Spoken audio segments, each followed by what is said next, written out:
Hey, welcome to Eating Awaits. We are so glad that you're here. If you're watching, you've probably already caught on. If you're listening, you're like, I have no clue what's happening. There's just three of us today, and as we were praying around what this next season of the podcast was going to look like, Sierra felt on her heart that the Lord was really impressing it on her to focus on her first ministry, which is her family.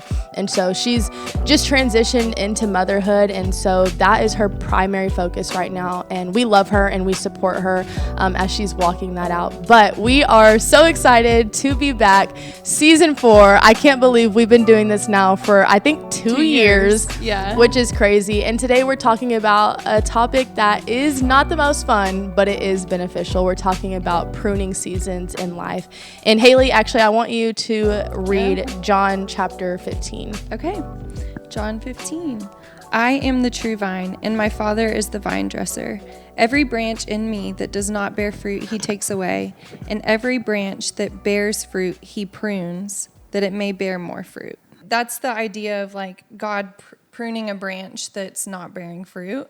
But I feel like even sometimes he prunes the ones that are bearing fruit if they're not bearing enough fruit, you know? Yeah.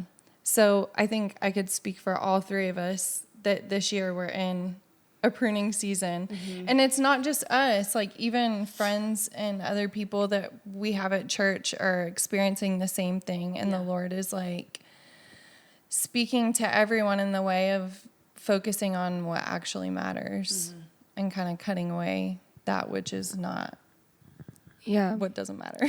Well, I think too is we are coming into a new season, and I feel like what the Lord has really been speaking is what you used to do is not going to work anymore. And so it even talks about in the Bible, you can't use old wineskins to take in the new wine. Mm-hmm. You need new wineskins. And so the pruning isn't to take away from you. It's actually to grow your capacity to carry what the Lord wants to download into you for the new season. Well, I think when you think of like pruning, because to me when I read that verse, it made me want to kind of look into it a little more, because I think what's cool about the Bible is like every analogy is like purposeful. Mm-hmm. So like to me, I probably would not use that analogy because I don't tend to grow anything but myself. And so I was so curious, like what even is a vine? Like, you know what I mean? I've seen a vine, but I didn't understand that analogy. And I was reading into it, and it's like a grapevine. And but it even taking the vine out of it, if you've ever even like loved a plant, you had to cut some bits of it away. And but specifically with these grapevines, one thing that caught my attention was that they're pruned in dormant seasons.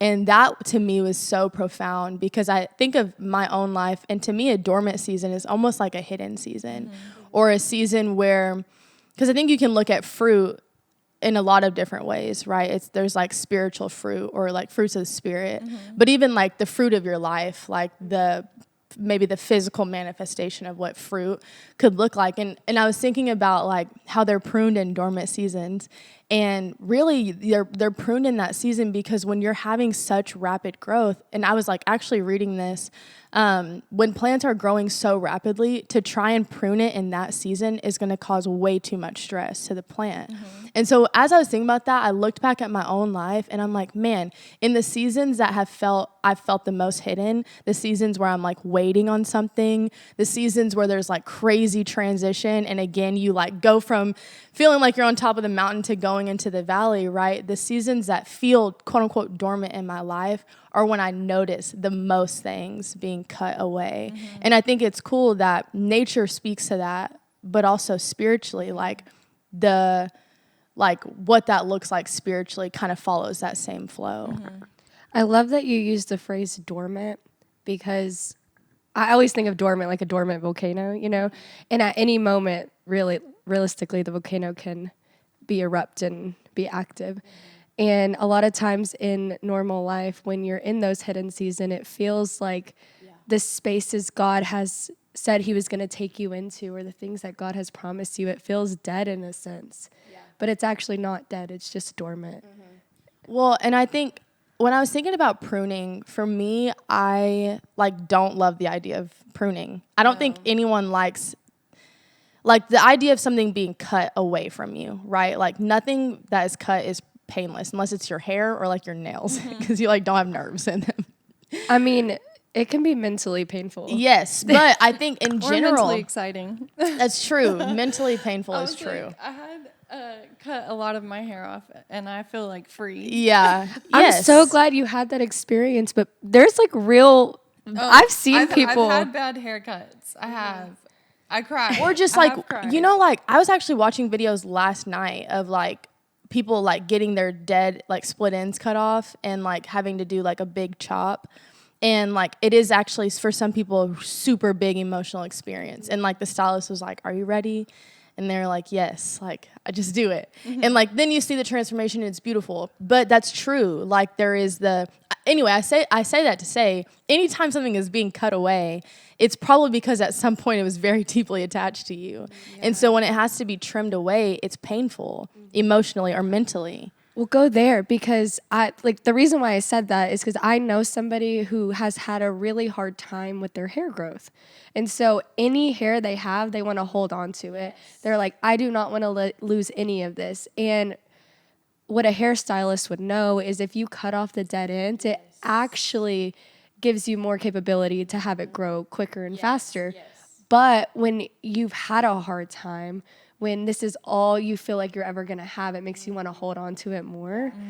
And so that's where I was going with it, is when actually you don't understand that if you would just cut this part off, I know it seems like you're losing more, but you're actually going to gain more in the long run if you would just trust the process. Well, and even staying on the hair analogy, because if we wrote the Bible, it would have been hair. Yes, that's so true. No, but so like for me, right, I used to straighten my hair for years, so that caused a lot of heat damage to my hair, and even now I still carry some of the heat damage in my curls. And so a big chop is like a big thing in like curly girl hair diary, because dictionary maybe, because really, if you have so much damage, if you just do a huge chop, the idea is that your hair will just, come back, and it may take some time, but it'll come back healthy. But I also think, there's been seasons of my life where it's felt like a big chop, and it's felt like God just, man, there's like this drastic change in my life, huge cutout, big things being almost feels like it's being ripped out of your life. For me, I never did a big chop. I maintained over time, and I got trims over time. And I think there's something to be said of that too. Like sometimes it feels like God is slowly chipping away. And I think maybe those big chops are when you see like friendships or jobs or like things like that. Those feel like a big chop. Yeah. But when it's like soul care and like the way you're speaking and the way that you respond to things and the way that you react to things, that to me is just like the dead things that God's like, I've got to get that out. And it's not even that it's painful as much as it is just challenging.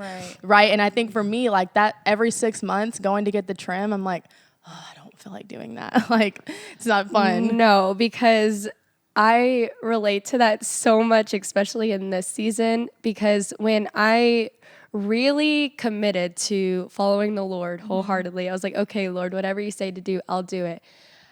Obviously, you go through a pruning process in that. And the Lord cut out the big main known sins that you're walking in, right? And so I stopped getting drunk. Like I stopped, getting attention from all of these guys. Like there was different things that the Lord was pruning me in that it was like obvious to the eye, duh, you're in a pruning season. Right. Like you're And now that I've been walking with the Lord and been trying to do, Lord, whatever you want me to do, like I'll do it. I don't want to expose myself too much, but I was a little bit walking in self-righteousness and in that I didn't have any like known big sin, right? And so when the Lord brought me back into a pruning season here recently, I was walking it out and I was so confused because I was like, what is, I was like, really? I don't think I'm that unclean. And this is so wrong, okay? I'm gonna get to it, I promise. But I was like, realistically, I'm not that unclean. I've like cut out all the big stuff, right? And so the Lord was trying to cut stuff out, and I started to become more aware of things inside of me that I was like, I actually don't like that part about myself. And then I struggled to even logically allow myself to go there because I was like, I mean, I'm not that bad of a person. That's real, though. That's so real. I feel like I'm like the opposite. I feel like I'm like 2008 Britney this year. Like God is like, we shaving your head. Like, Yeah. I feel like so much is being pruned, but I was kind of the same. Like, I'm like, how is this much? And it's even small things like my eating habits or just waking up and reading my Bible out loud instead of like grabbing my phone. Like it's these all these little things add up to be like from the beginning of this year till now, I don't even feel like the same person. Like because I feel like he's showing me so much to get rid of and replacing them with new things like and showing me, okay, now this is what you do with this habit or this is where you focus in this area. So it's been good, but I feel like it's been like a really drastic change over time, if that makes sense. The big chop. Yeah, I feel like in layers. I feel like I'm big chop season. Yeah, and you did a big chop. Yeah. So Yeah, In real life. Here we are. Yeah. No, I feel like even with like the small things, because the Lord, it was easy for me to see, okay, yeah, you shouldn't be getting drunk. Okay, that was easy. It was a hard season to walk out when you're used to living a certain way to like transition. So I'm not negating that. But when it's something that you're not necessarily like meets the eye as easily, it's a little bit harder to allow the Lord to work there. And for me, the Lord was starting to take me out of spaces that like logically would make sense for me to be in. And so an example of that would be I normally go to pray at church camp, and the Lord was like, it's not your season to pray there. And I was like, I don't understand. How could that be a bad thing? And he was like, because I'm working on you right now. And I realized finally, after like fighting it for so long, that the Lord was like, I'm actually trying to get you to see that you need to surrender even that part. Like you're not doing it because you're supposed to do it. You're doing it because I've called you to do it. And there's such a difference in that, because one is out of striving and just doing it because you should, and one's doing it out of like the place of just being his daughter and loving him. And so it was like such a big shift that I was getting to. And so the thing that he was trying to strip was performance. Yeah. And that is so hard. Yeah. Because it's not like a 1, 2, 3 like step process. No. It's like such a long and it's like so ingrained in you over the course of your life. It's not like it's like, oh, okay, yeah, I'm just gonna stop saying that bad word or whatever. Yeah. Like it's like, no, this is a way I've lived for my entire life that you're cutting out. As you were talking, I think because we're talking about pruning like a season, and I think when you first like come to God, it's almost like you expect to be pruned. Like you're like, yeah, I'm going to change some things. It's hard. Like you said, we're not negating that. But I think the challenge is when you're like maturing in your faith, like when you were talking, that's why I got my phone out, because the amplified version of that verse says he repeatedly pruned so that it will bear more fruit, even richer and finer fruit. And I think that's the reality, is when you're growing in Christ, when you're maturing in Christ, there's still the pruning. Like we don't ever outgrow the pruning. No. We actually grow so much, and that's why we need the pruning. And I think it's so easy, to your point, and even to how I was saying the pain, it's really easy to fight a pruning season because it isn't fun. Like, not that there's not joy in the season, but I think it's hard to be okay with allowing the Lord to take some things that, it's easy for me to be like, yeah, God, take this bad habit, take this sin pattern, take this sin cycle. But what about the things that I, at one point, gave me joy? At one point, I really loved. At one point, I felt really called to. And I think there's so much trust that is required to go through a pruning season, and a lot of surrender, I would say, that's required. But I also think it's easy to look at a pruning season and feel like it's a wasted season, because when you think of a dormant vine, there isn't a ton of fruit. Right. There's nothing to really show for, but that season is just as needed for the plant in order to survive. And when I was reading, like when you neglect to prune your plants or to prune your whatever thing, it can cause disease. Like it can cause the structure of the plant to completely change. And even like I used to have a plant that it would get so overgrown, it would just be weighed down. And I think when you fight the pruning season, it's very temporarily focused. You're not thinking long term. You're thinking of what feels good right now. Right. And even though it feels good right now to keep the things that you want to keep, eventually it could lead to disease, or it could lead to, or I'll even say there's things that I think we're so desiring to be in. And if you skip the pruning season, you're not going to have the character to sustain where actually God wants to take you. And so I think we fight a pruning season so hard when it's actually the thing that our soul quite literally needs, our spirit really truly needs, and that's biblical. Yeah.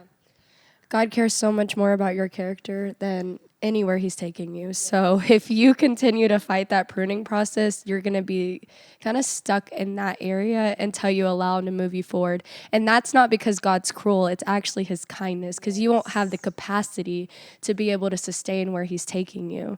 Well, and I think pruning, like we've been saying, it's actually a sign of growth. It's a sign of maturity. And I love that verse, it says, like, remain in me and I'll remain in you. Like, apart from me, you are nothing. Yes. And you bear nothing. And so I think realistically, pruning is proof that you've abided in the Lord. It's also abiding in the Lord then is extending the invitation to be pruned. This cutting away is not because I'm this awful, terrible person that God hates and wants to take everything out of my life. Actually, God loves me so much. And, there's this book called Anonymous, and it's one of my favorite books, and it talks about Jesus' hidden years. And the book talks about how we say, oh, I want to be like Jesus. Like that's our heart's cry. God, make me more like Jesus. And when we're saying that, what we really are saying is, I want the life that we see Jesus lived, right? Signs, miracles, wonders. He's healing people. His character is so beautiful. But Jesus' first 30 years of his life, we hardly hear anything about. So Jesus actually lived in a season, very long season of anonymity and hiddenness. And so we say we want to be like Jesus, but we're not saying we want the hidden years.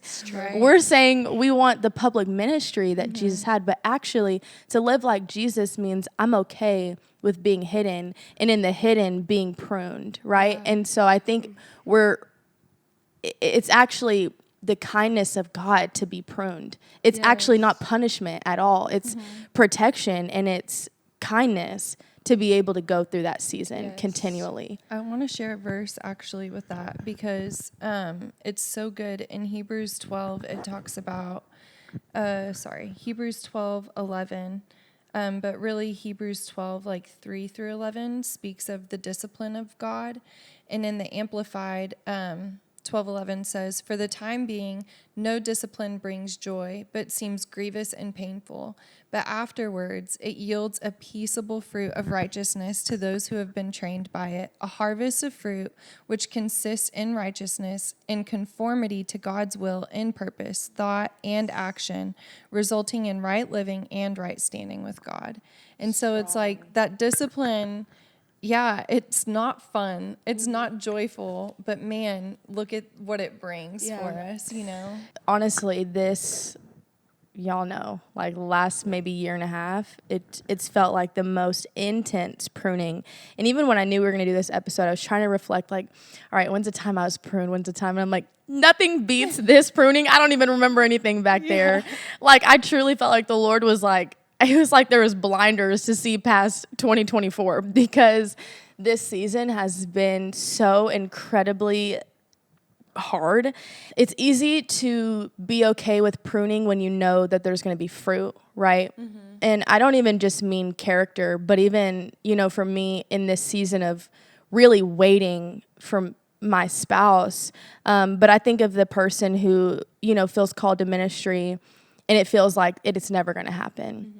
Or the person who maybe wants to be a nurse, and it's like, you're struggling your way through nursing school and it's like, I'm never going to get there, right? Like, I even think of that kind of fruit, the things that it's like, God has called me to this. Like, I felt like the Lord told me I'm going to be a best-selling author, and it's like I'm not seeing the traction. Whatever the thing. Right.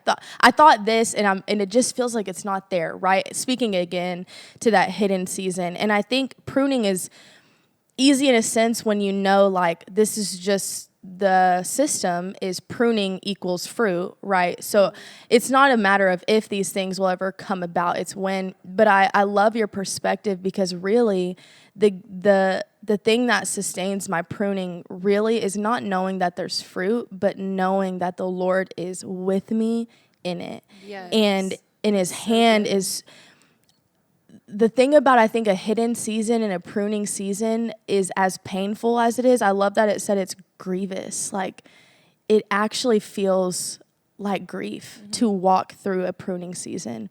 And as painful as that is, it is so intimate between you and God. And you think about removing anything, you've got to come real close to the source. I just had that thought. And I just had that thought. Truly, as you have to think of a rose bush. Yes. Like, think of pruning a rose bush. Like, you're getting in there Yes. with the shears to cut away. Yes.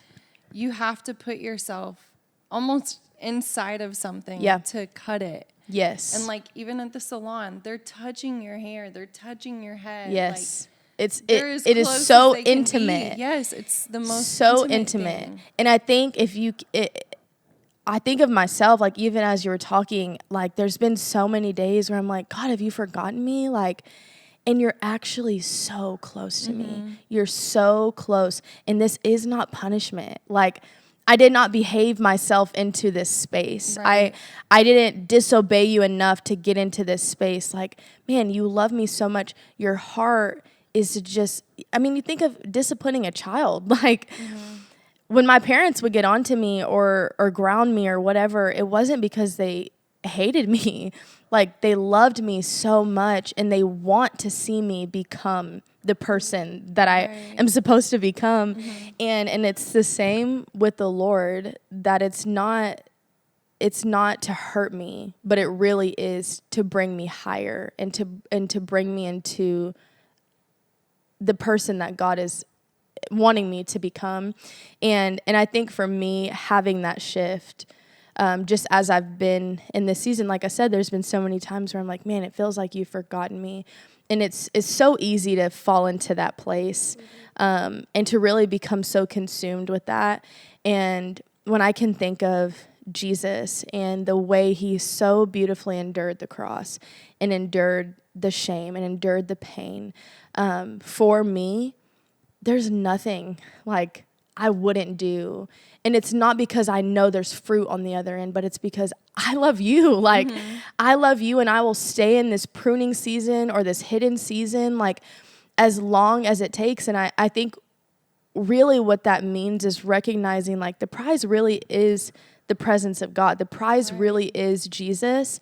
And that will sustain a hidden season, a pruning season, a stripping away season, more than just knowing that there's fruit on the other side of it. I think that goes back. We were on the phone the other day, and I had a moment where I was questioning. I was like, is it even worth it to live this set apart? Because there are things that are easy to do. It's okay, I can see how that benefits me. But there are some things that when the Lord asks me to lay down, I'm like, I actually don't want to do that, if I'm being honest. And it's so hard in those moments if you're just looking at the thing. Yes. And I'm like, no, I actually don't want to do that. The Lord, I could see him on the cross, and he was like, why have you forsaken me? Why have you forsaken me? And we see that in the Bible when he has just been crucified on the cross, and he's calling out to the Lord. And because he's bearing our sins, there's a moment where he feels the separation from the Father. And I think it's so interesting that even through the most excruciating physical pain that he ever felt, the worst pain that he could have experienced was being separated from the Father. That in itself is something you could really sit in. But I saw him on the cross, and it's almost like I could feel and experience his pain for a moment. And the why have you forsaken me? Why have you forsaken me? And I had like an aha moment of, at any moment, he could have asked the Lord to just deliver him from the cross, deliver him to not even go through any of it. Mm-hmm. And I found myself rhetorically asking, like, why did you stay? And I knew he was just looking at me. He's like, I stayed for you. And realistically, when we are going through pruning process, it's uncomfortable. Mm-hmm. It's not comfortable at all to, like, growth is not comfortable in itself. Yeah. And it was such a shift of perspective, because in that moment, I wasn't beating myself up, but it was just like this righteous indignation on the inside of me of like, how dare I complain that I'm still in a waiting season? Or how dare I complain that I'm experiencing like emotional turmoil? Mm-hmm. How dare, like, when you went through all of that, you stayed for me. So like, I'll stay for you. How dare I ever say I'm going to move out of this season just because I don't want to do it anymore? Yeah. But when you turn your head back to the cross, and I'm like, man, when I'm wondering if it's worth it, as soon as I look to the cross, I'm like, you laid down your life for me. Like, I'll continuously lay down mine for you. And it's such a shift of perspective. And I think when we were talking about this, and I know we've had conversations about this too, is the gift actually is that we get to experience the Lord here on earth. Yeah. When you are living, it says the pure in heart, they get to see God. Yeah. They get to, what is the verse? Matthew 5. Matthew 5. No. Matthew 5:8. I knew that since I was like little. Programmed. Yeah. I was like, I didn't even get the question out. Blessed are the pure in heart, so they shall see God. Yes. But it's so true. Like, the gift really is that we don't have to wait to heaven to get to walk so closely with the Lord. Sure, the common grace to everyone is the Lord's presence is everywhere. Mm-hmm. We can see it in the sunrise. You can see it in the sunset. You don't have to live set apart to get to see the beauty of the creation. However, I'm like, you're preaching. I'm like, yeah. I thought I was in church for a second. However, there's that special grace that people who live set apart for the Lord, we're all his chosen people when we're children of God, but when we live according to his ways, we have eyes to see him and ears to hear him. And when I go on a walk and I get to see he drops something in my path, or he speaks to me in such a tangible way, I'm like, I wouldn't trade that moment for anything. Yeah. If you want me to, if that thing that I want to do is standing in the way of me being able to see and hear you and walk with you clearly, I don't want it. I'm like, take it. Mm-hmm. Because that is so special to me, to get to experience life with the Lord. And I think to get to that place, it actually takes a lot of wrestling, because it's like you said, I mean, this was what, last week, maybe the week before. Mm-hmm. And you were telling me about how you were feeling as far as being set apart, and you're like, I actually don't like this. And I had that same moment this week. This sucks. I hate being set apart. Like, and you just throw a fit and you have a moment. And I've had so many of those in the last year and a half. And I'm so thankful that the Lord is okay with my honesty. Mm-hmm. And we talked about this in, I think, last season. But to come to that place where God really is the one thing, it requires a wrestling. And it's such a journey. And I think that's what is kind of beautiful about the pruning process, and just any loss that you're experiencing in your life, is it really does bring you to the end of yourself, and seeing that God really is the only thing. And I think without those pruning seasons, and without even this pruning season I'm in right now, I don't know that I would have ever come to that place. That really, because again, it's that you're so close, and there's so much intimacy in those seasons. And yeah, I mean, it's scriptural. Like, you truly are abiding. Like, what's closer than a branch to a vine? Like, they are quite literally intertwined with one another. And the vine dresser having to come so close to prune that vine. And so I think it's easy for us to say this right now. Well, I don't even know if it's easy for me to say right now, given the day. But like, it took so much wrestling and allowing the pruning to get to a place where I think we truly can feel content with knowing God is everything to me and will remain everything to me. And it doesn't matter what comes and what he asks of me, like, I'll give it because you really are the one thing that my heart desires. I think that scripture is perfect of your flesh is weak, but your spirit is willing. And I feel like I have a new revelation of that verse all the time, because once I overcome an obstacle, I like to think, oh, I should just be able to do it from here on out. But until we continuously remember, not in my own strength, only by God's strength can I overcome things, even if we've already overcome them before. We have to remember it's not because, oh, you're just backsliding or you're not doing enough. It's strictly because your flesh is weak, but your spirit is willing. And so how do we even allow the spirit into that space if we can't admit that it's hard, that we don't want to do it? That if we're not bringing the Lord our true emotion about it, we're not inviting him in that space. We're actually hiding from him. Yeah. Right. And so practically speaking, it really is being so honest with the Lord about the pruning process, about whatever it is you're going through, just telling him your true emotion, asking him, is there any other way?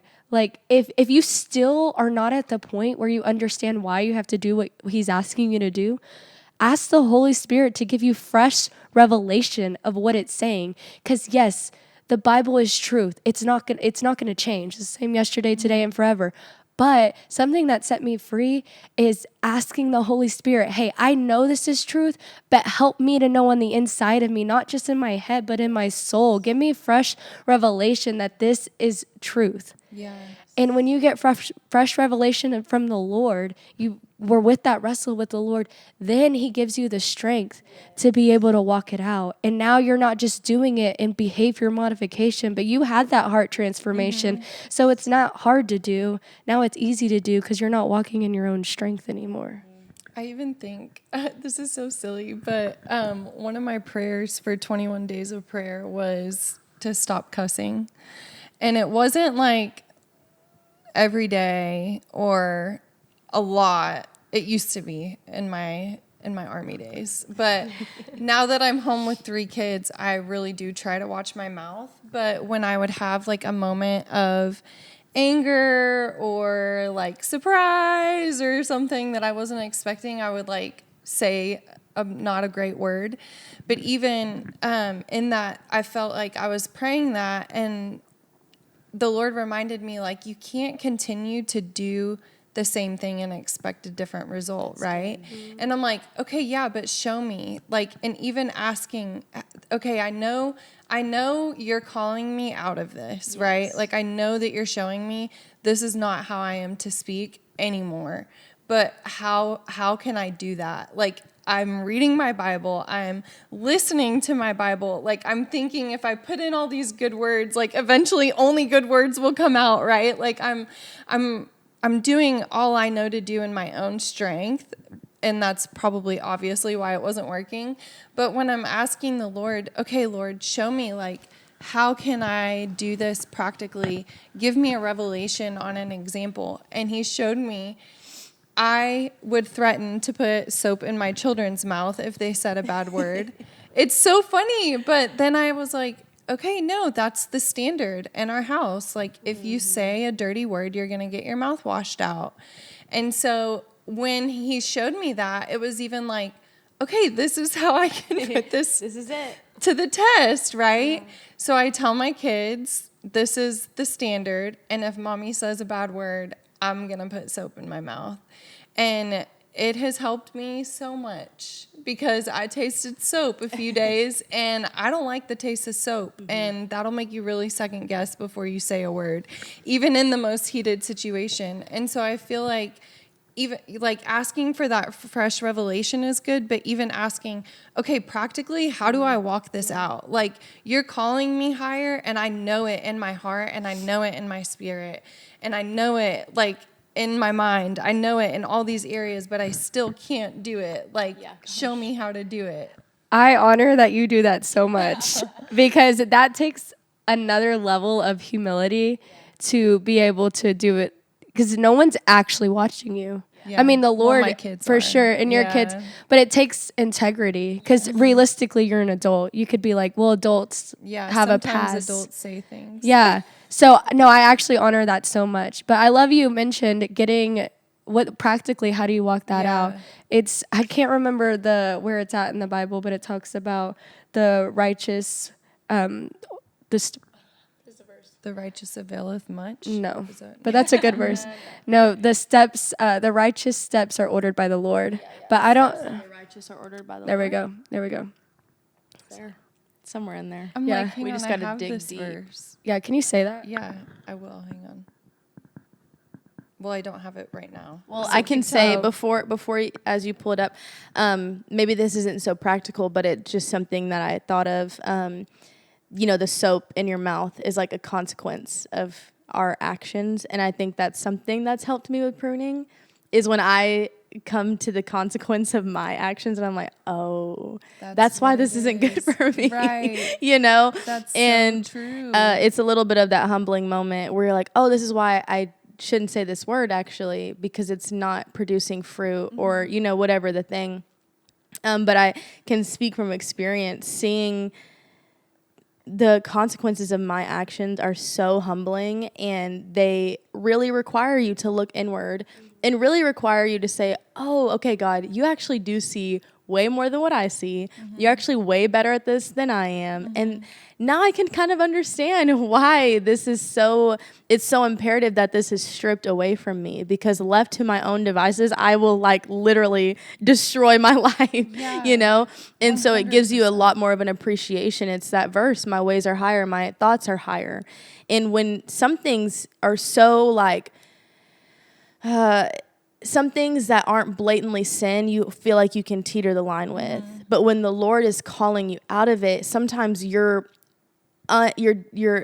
misunderstanding or your like lack of understanding will almost keep you from doing it. Right. At least for me.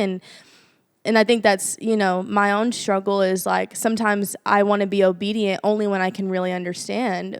And then when I'm not and I face the consequences of it, not because God is cruel, but because there's consequences to my actions. Right. It gives me a little bit of a perspective, and it helps me see, wow, actually God does know what he's talking about. And I don't have to understand or have the full picture. I just need to know no means no. And I don't need to go towards that territory. Does that make sense? Speaking as a parent, there's times that I tell my kids, don't do that. And I don't have time to explain to you why you don't do that.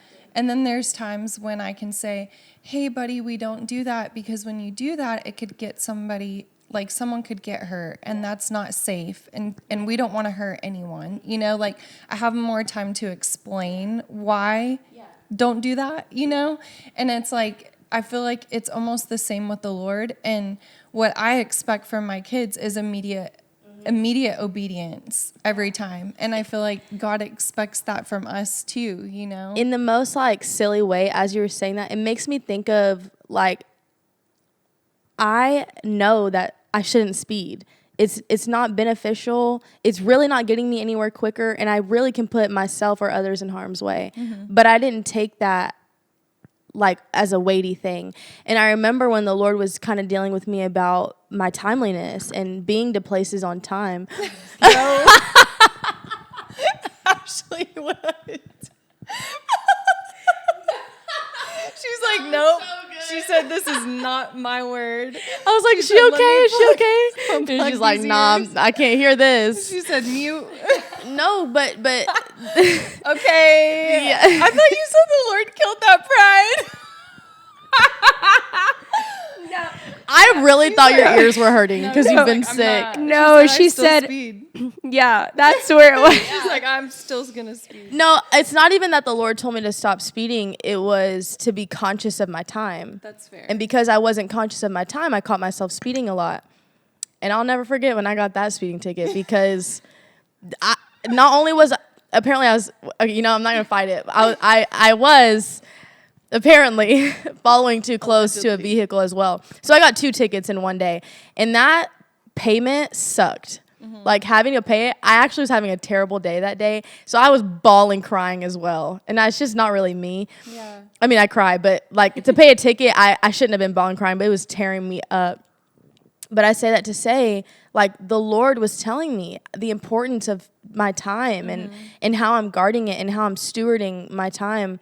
And because I didn't take that, like, I couldn't quite understand why that was so important. And in that, it led me to do things that weren't good for me. And eventually I had to face the consequences of it. And so I think it's just going back to what you're saying, right? Just a kind of a silly example. But I think in our faith and in our spiritual journey, there's just things that even though you don't understand them, even though there's not like this clear black and white, why you shouldn't, why it's not good for you, why it's not beneficial, whatever. If the Lord said it, like, just do it and be consistent. And it doesn't mean you don't have days you mess up. It doesn't mean here and there I might speed. And quickly I'm like, oh, like, I know what happened last time that when I do this. It doesn't mean you're perfect at it, but it just means that your heart is like moved enough to do the things that the Lord is saying, even when you don't get it. That's good. I think I know that was like a little silly, but I did want to touch on that actually, because I do think when you're going through a sanctification process, well, everyone is continuously being sanctified as a child of God, or you should be, to become more like Jesus is what that means. And the Lord does it gradually. He's not like, you have to be perfect. And so I love how you even talked about cussing. Like, you've been walking with the Lord for a while, and the Lord's just now convicting you on that. Yeah. I know I shouldn't have been doing it. No, I know, but you have more, like, there's a fire on the inside of you because you're convicted of it now. Well, I know it's not in alignment with the woman that he's called me to be. Right. Like, that woman doesn't cuss. She doesn't have to cuss. Yeah. You know, there's no... what good does that bring? What's the fruit of cussing? Yeah. Like, there isn't any. Yeah. No, that's I can true. get the same results out of my children, out of stubbing my toe by not cussing. Yeah. I can say some knick-knack, patty-whack. Like, I don't have to, say, like, a bad word. Yeah, but my point to that is the Lord, when he is pruning you, he'll make it so known to you. Like, that's why I felt like there was something on the inside of me that I didn't like, because you just have a new awareness and it bothers you more because the Lord's trying to get it out of you. Yes. And you needed to become more aware that part can't stay with you. Yeah. There's, I feel like, so much. I found the verse. Oh, praise God. I was going to tell you to read it. Psalm 37:23. The steps of a good man are ordered by the Lord, and he delights in his way. Was that the one? Yes. Okay. That's so good. Because when you were touching on, you said you were, what did you say? It's been a minute. I know. Well, you were just talking about getting the practical steps. Yeah, because he'll order our steps. Yes, and so in order for him to order your steps, you need to go to the Lord to get the strategy for what he's asking you to do. So yes, he'll strengthen you. Yes, you'll have the grace for it. But just as Hailey said, she didn't just walk it out in her own strength. She's like, okay, well, practically tell me how to do this. Like, I want my steps ordered by you, and they are ordered by the Lord. But how do you know the order if you don't go to him and ask? Well, and even, I know, like, cussing is kind of a light example. Maybe not to some people. I'm sorry if you think they're like, oh my gosh, quit. Cancel me. It's okay. It's okay. But even, like, with that, the example, because my son is 6. Like, he's old enough now, he's going to remember that, and he's going to know, like, no, my mom held the standard, and it doesn't matter, like, grown or not, I'm going to hold this standard too. At least I pray that it impacts him in that way. And, like, maybe that's the reason why I'm just now, like, really starting to feel super convicted. Every episode. It's okay. If we don't acknowledge it. No. No. So bad. Okay. But I just feel like even with other, like, I feel like I could sit here and give like 20 things that I've been pruned on this year, and things that I've had to lay down that I've tried to even pick back up, or habits that I've, been shown by the Lord are not healthy or this needs to break. But it's like, until I've taken the time to like really sit with it and question why am I doing this? What is the reason? Why is that okay to me? Like for your example, like why is timeliness not more of an important thing to you? I mean, I know it. I don't think you've ever been late. Oh, I absolutely have. Ashley can speak to this. I don't know. I'm like, well, the other day, but you let me know. It's not like if it's an important thing, you're on time. No. I mean, there are things that like I'm like, I cannot be late. Yeah. But it's still a struggle. Like, I mean, I got here at 9:59 today. That's perfect. No, we said I'm 10.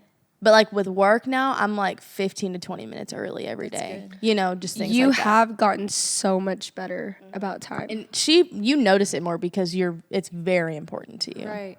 But it's like taking I appreciate that, though. to sit with it. Yes. And to be like, okay, why? Like, Yes, I agree. And that's what it took for me with cussing too. Like, okay, why is this something that I do? Why is it something I don't want to do? Yeah. Why is it something the Lord doesn't want me to do either? You know, like, I love that. Like really sitting with each thing and kind of evaluating it and questioning. Like, there's no harm in trying to get to the root of why, you know? It makes me think like everything that we do, like if you have a goal, if you lead a team, we always say like tell your team the why. You know what I mean? Because the why will help you walk it out.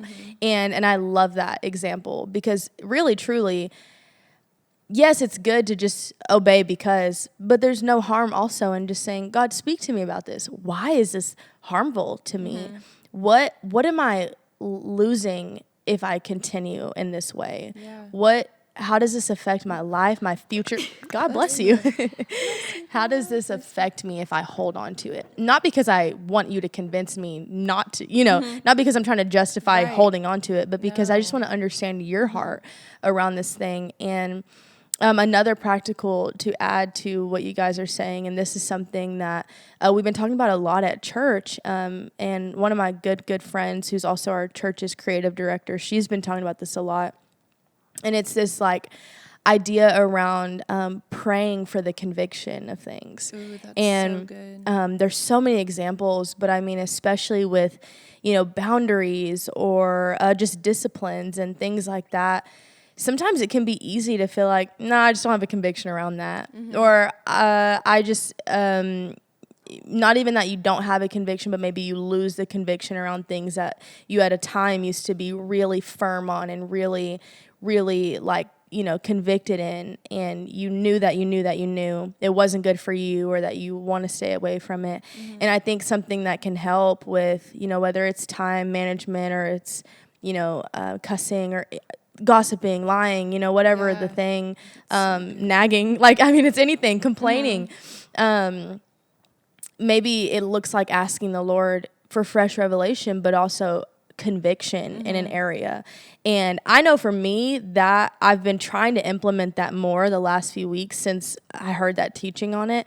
And I really feel like it helps me because we want the order, and that to me feels like the physical or the practical.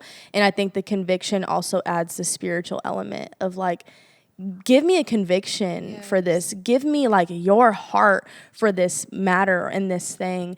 And I think that is another area that, and I think sometimes it looks like you got to ask for that every day, But I think if you ask the Lord for that conviction again, He will give it to you. Yeah, that's so good. And like the things that at one point you were really stern on that you've become lax in, the Lord can help bring you back to that place of conviction.